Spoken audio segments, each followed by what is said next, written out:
Alright guys, so you may be aware of certain special codes you can type into your phone that do certain stuff. For example, *67 blocks your caller ID for your next call, and *69 will return the phone call to whoever just called you. But there are actually a lot of other types of these codes called vertical service codes, and they do all sorts of different stuff depending on your country, but some of them are pretty useful. Now, I'm not going to go into all these, you can look at the list yourself, but I wanted to talk about what I thought were the most interesting ones, and you probably do have to pay to add some of these services to your phone, and that's if they are available at all with your phone company, but it still should be fun. The first one is *57, known as Malicious Caller Identification.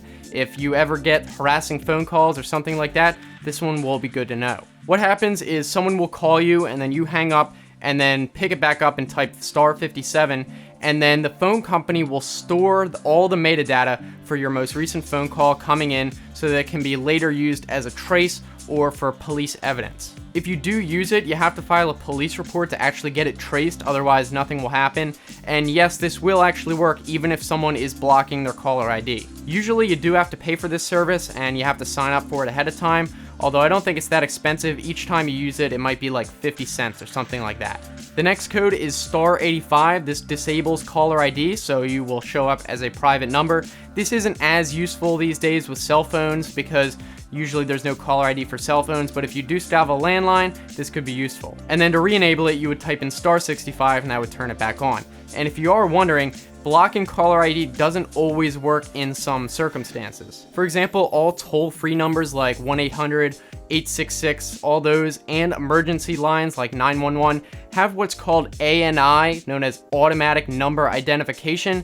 You can kind of think of it like super caller ID, so even if you're blocking caller ID, they can still see the number that's coming through. The next one is *77, Anonymous Call Rejection. This one's pretty self-explanatory, and I think it only works on landlines, but what happens is if someone calls in and they have their caller ID blocked, it doesn't even ring your phone, it just gets blocked automatically. So if you're getting a lot of calls, annoying ones from blocked numbers, then that would be good to enable.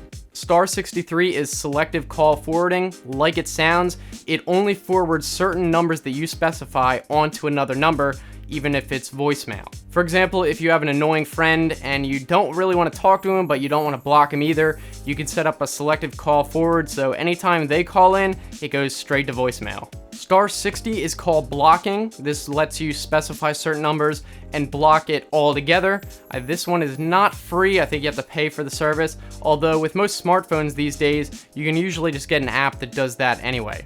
And finally, *62 is basically the reverse of the previous one, Selective Call Acceptance. So only whitelisted numbers that you specify come through and everything else gets blocked. So that's just a list of what I thought were the coolest ones. There are plenty more. You can just look them up for your country. And again, some of them might require you to pay an additional service or sign up for it. And they might require that you have a landline. So if you have a cell phone, you might not be able to get all of them. But hopefully you guys found this video fun and helpful either way. And if you did, be sure to give it a thumbs up so I know you liked it. And if you know any other hidden codes that maybe aren't even listed anywhere, let us know down in the comments section.